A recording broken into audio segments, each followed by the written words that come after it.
بسم اللہ الرحمن الرحیم۔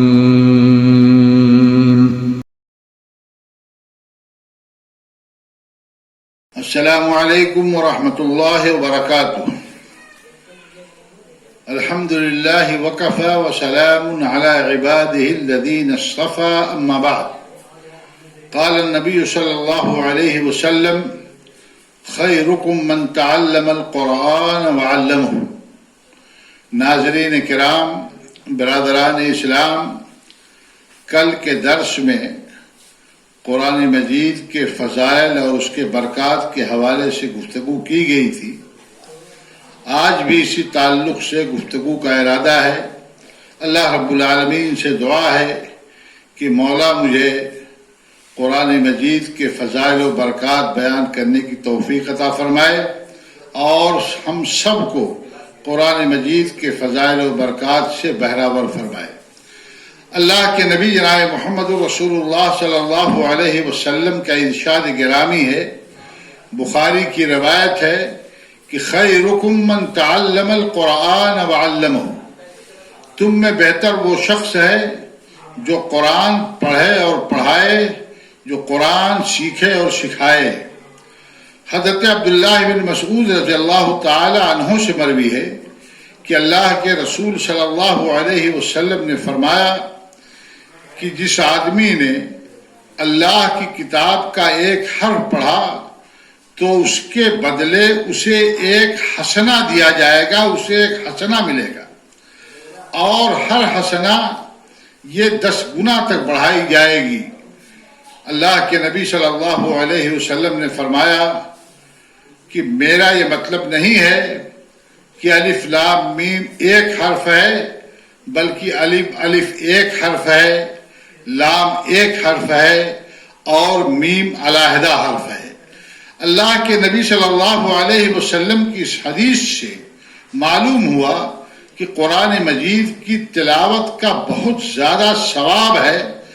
صرف الف لام میم پڑھنے پر بندے کو 30 ثواب مل جاتے ہیں۔ اس طریقے سے اگر آدمی قرآن مجید کی تلاوت کرے، چند سورتیں پڑھے، چند پارے پڑھے، تو اس طریقے سے اس کے نامہ اعمال کے اندر نیکیوں کا کتنا ذخیرہ جمع ہو جائے گا، ہم اور آپ اس کا اندازہ نہیں لگا سکتے ہیں۔ اما حضرت عائشہ صدیقہ رضی اللہ تعالی عنہا سے مروی ہے کہ اللہ کے رسول صلی اللہ علیہ وسلم نے ارشاد فرمایا کہ الماہر بالقرآن مع السفرة الكرام البررة والذي يتعتع وهو عليه شاق فله أجران۔ اللہ کے رسول صلی اللہ علیہ وسلم نے فرمایا کہ قرآن کا ماہر بزرگ اور پاک باز سفیروں کے ساتھ ہوگا، یعنی اللہ کے ان فرشتوں کے ساتھ ہوگا جو اللہ کی وحی اس کے رسولوں تک پہنچاتے ہیں، اور جو آدمی قرآن اٹک اٹک کر مشقت سے پڑھتا ہے، یعنی ماہرین کی طرح روانی اور سہولت سے نہیں پڑھ پاتا، تو اس کو دوہرا اجر ملے گا۔ اس سے پہلے روزہ کے تعلق سے جو درس ہوا ہے، اس درس میں یہ حدیث گزر چکی ہے کہ قرآن کریم قیامت کے دن تلاوت کرنے والے کی سفارش کرے گا اور اس کی سفارش اللہ رب العالمین کی بارگاہ میں مقبول ہوگی۔ ایک دوسری روایت میں ہے کہ اللہ کے رسول صلی اللہ علیہ وسلم نے حکم دیا کہ اقرؤوا القرآن فإنه يأتي يوم القیامة شفیعا لأصحابہ۔ یہ صحیح مسلم کی روایت ہے۔ اللہ کے نبی صلی اللہ علیہ وسلم نے فرمایا کہ قرآن کی تلاوت کیا کرو، اس لیے کہ قرآن قیامت کے دن قرآن پڑھنے والوں کا سفارشی بن کر کے آئے گا۔ حضرت عبداللہ ابن عمرو بن عاص رضی اللہ تعالی عنہ کو نبی کریم صلی اللہ علیہ وسلم نے حکم دیا تھا کہ ہر مہینے میں ایک بار قرآن ختم کریں۔ انہوں نے کہا میں اس سے زیادہ کی طاقت رکھتا ہوں، اور اسے بار بار کہتے رہے تو نبی کریم صلی اللہ علیہ وسلم نے کہا 3 دن میں قرآن ختم کرو۔ علامہ ابن رجب حنبلی رحمہ اللہ فرماتے ہیں کہ سلف صالحین یعنی صحابہ اور تابعین ماہ رمضان المبارک میں قرآن کریم کی تلاوت نماز میں بھی کرتے تھے اور نماز سے باہر بھی کرتے تھے۔ حضرت قتادہ کا معمول تھا کہ وہ 7 دن میں ایک بار قرآن ختم کرتے تھے، لیکن جب رمضان آتا تھا تو ہر 3 رات میں قرآن ختم کرتے تھے، اور عشرے اخیر میں ہر رات ایک قرآن ختم کرتے تھے۔ اسی طریقے سے امام نخعی کے بارے میں بھی یہی منقول ہے کہ وہ رمضان کے عشرے اخیر میں ہر شب ایک بار ختم قرآن کی سعادت حاصل کرتے تھے، جبکہ باقی مہینے میں ہر 3 دن میں ایک بار قرآن ختم کرتے تھے۔ امام شافعی کے بارے میں ربیع ابن سلیمان کا بیان ہے کہ وہ رمضان کے مہینے میں نماز میں قرآن مجید بار بار ختم کرتے تھے، اور ابن عبد الحکم کا بیان ہے کہ جب رمضان آ جاتا تو امام مالک رحمہ اللہ حدیث کی تعلیم و تدریس اور علماء کے پاس آنا جانا موقوف کر دیتے تھے۔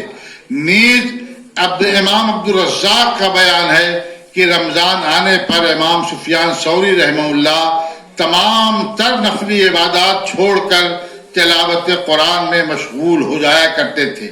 اس لیے مسلمانوں، اس مقدس اور بابرکت مہینے میں قرآن کریم کی تلاوت کا خاص اہتمام کریں۔ قرآن کی تلاوت سے شیطان بھاگ جاتا ہے۔ اللہ کے نبی صلی اللہ علیہ وسلم کی حدیث ہے، حضرت ابو ہریرہ رضی اللہ تعالی عنہ اس حدیث کے راوی ہیں کہ اللہ کے نبی صلی اللہ علیہ وسلم نے فرمایا، لا تجعلوا بیوتکم مقابر، تم اپنے گھروں کو قبرستان نہ بناؤ، ان الشیطان ینفر من البیت الذی تقرأ فیہ سورۃ البقرہ، شیطان ہر اس گھر سے بھاگ جاتا ہے جس گھر میں سورہ بقرہ کی تلاوت کی جاتی ہے۔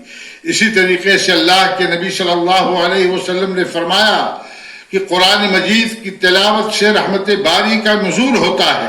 اللہ کے نبی صلی اللہ علیہ وسلم کا ارشاد گرامی ہے، مجتمع قوم فی بیت من بیوت اللہ یتلون کتابہ وتدارسونہ فیما بینہم الا نزلت علیہم السکینہ وغشیتہم الرحمہ وذکرہم اللہ فی من عندہ، کہ اللہ کے گھروں میں سے جس گھر میں بھی لوگ اکٹھا ہو کر کے اللہ کی کتاب کی تلاوت کرتے ہیں اور اس کا مطالعہ کرتے ہیں اور آپس میں اس کو سمجھتے اور سمجھاتے ہیں، تو ان کے اوپر سکینت کا نزول ہوتا ہے، اللہ کی رحمت انہیں ڈھانپ لیتی ہے، اور اللہ رب العالمین ایسے لوگوں کا ذکر ایسے لوگوں کے درمیان کرتا ہے جو اللہ کے پاس ہوتے ہیں، یعنی فرشتوں میں ایسے لوگوں کا ذکر ہوتا ہے۔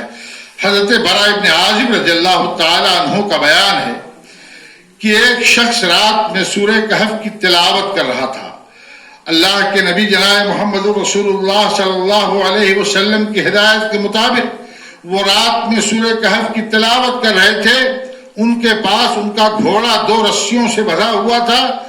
اچانک بادل کا ایک ٹکڑا آیا اور اس شخص کے اوپر آ کر کے چھا گیا، اور پھر وہ بادل کا ٹکڑا اس کے سر کے اوپر گھومنے لگا۔ گھوڑے نے بادل کے اس ٹکڑے کو دیکھا تو چونک گیا اور اسے دیکھ کر کے بھڑکا۔ صبح کو اس شخص نے اللہ کے نبی صلی اللہ علیہ وسلم سے اس کا ذکر کیا تو نبی کریم صلی اللہ علیہ وسلم نے فرمایا، تلک السکینہ تنزلت القرآن، یہ سکینت تھی جو قرآن کی تلاوت کی وجہ سے نازل ہو رہی تھی۔ اسی طریقے سے صحیح بخاری اور صحیح مسلم کے اندر حضرت اسید ابن حضیر رضی اللہ تعالی عنہ کا واقعہ بھی ذکر ہے۔ ان کا بیان ہے کہ میں رات میں سورہ بقرہ کی تلاوت کر رہا تھا، میرا گھوڑا میرے پاس بندھا ہوا تھا، وہ کچھ دیر کے بعد وہ گھوڑا بھڑکنے لگا تو میں نے تلاوت بند کر دی، تو تلاوت جب بند کر دی تو وہ گھوڑا پرسکون ہو گیا۔ اس کے بعد جب میں نے پھر تلاوت شروع کیا تو گھوڑا پھر بھڑکنے لگا۔ میں نے پھر گھوڑے کو دور لے جا کر کے باندھ دیا اور پھر میں نے اس کی تلاوت بند کر دی، قرآن مجید کی تلاوت بند کر دی۔ تو اس طریقے سے حضرت اسید ابن حضیر رضی اللہ تعالی عنہ نے فرمایا کہ اس کے بعد میں نے دیکھا کہ آسمان پر کوئی چیز ہے، چھتری نما کوئی چیز ہے جس میں چراغ جل رہے ہیں۔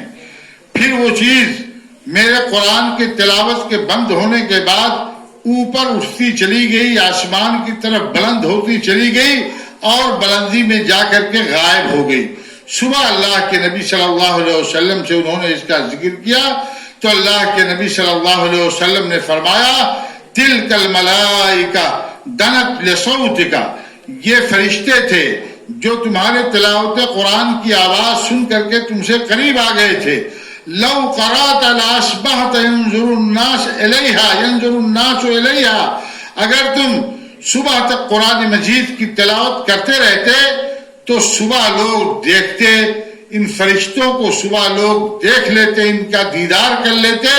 اور اللہ کے نبی صلی اللہ علیہ وسلم نے فرمایا لا تتوارا منہم، یہ فرشتے لوگوں سے چھپ نہیں سکتے تھے. تو اللہ کے نبی جناب محمد رسول اللہ صلی اللہ علیہ وسلم نے فرمایا. تو اس طریقے سے قرآن کی تلاوت سے رحمت باری کا نزول ہوتا ہے، سکینت کا نزول ہوتا ہے. آج یہ ہماری بڑی بدقسمتی ہے کہ مسلمانوں کا ایک بہت بڑا طبقہ، خاص طور سے نوجوانوں کا طبقہ، یہ قرآن مجید کی تعلیم سے غافل ہے. ہمارے نوجوانوں کی اکثریت قرآن مجید پڑھنا نہیں جانتی ہے. وہ دنیا کے سارے علوم حاصل کر لیتے ہیں اور سارے علوم میں تخصص حاصل کر لیتے ہیں، لیکن قرآن مجید پڑھنا انہیں نہیں آتا ہے، وہ قرآن مجید کی تلاوت نہیں کر پاتے ہیں. میرے بھائیوں، یہ بہت بڑی محرومی کی بات ہے. ضرورت ہے کہ ہمارے نوجوان قرآن مجید کو پڑھنا سیکھیں. قرآن مجید مشکل نہیں ہے، اللہ رب العالمین نے اس کو آسان کر دیا ہے. قرآن میں اللہ نے خود فرمایا ہے کہ وَلَقَدْ يَسَّرْنَا الْقُرْآنَ لِلذِّكْرِ فَهَلْ مِن مُدَّكِرٍ، ہم نے قرآن کریم کو آسان بنا دیا ہے. چنانچہ آپ دیکھتے ہیں اتنا آسان ہے یہ قرآن کہ 10 سال کے 12 سال کے بچے چند سالوں میں اس پورے قرآن کو اپنے سینوں کے اندر محفوظ کر لیتے ہیں. تو قرآن مجید کا پڑھنا، قرآن مجید کا سیکھنا مشکل نہیں ہے. میں تمام مسلمانوں سے گزارش کروں گا کہ جس طریقے سے آپ دنیا کا سارا کام سیکھتے ہیں، سارے علوم سیکھتے ہیں، آپ تھوڑی سی توجہ دے کر کے اللہ رب العالمین کے اس مقدس کلام کو سیکھنے کی کوشش کیجئے تاکہ آپ اس سے فیض یاب ہو سکیں اور اس کی برکتوں سے آپ مالا مال ہو سکیں. ہم اور آپ اپنے بچوں کو بھی قرآن مجید کی تعلیم دیں. تعلیم ہم عصری مدارس میں دلائیں، اس میں کوئی حرج کی بات نہیں ہے، لیکن ہمارے لیے ضروری ہے کہ ہم اپنے نونہالوں کو، اپنے بچوں کو قرآن مجید کی تعلیم اپنے گھروں پر دلا دیں. اللہ رب العالمین ہم سب کو قرآن مجید سے فیض یاب ہونے کی توفیق عطا فرمائے اور قرآن کی برکتوں سے ہم سب کو مالا مال کرے. آمین. وآخر دعوانا ان الحمد للہ رب العالمین. والسلام علیکم ورحمۃ اللہ وبرکاتہ.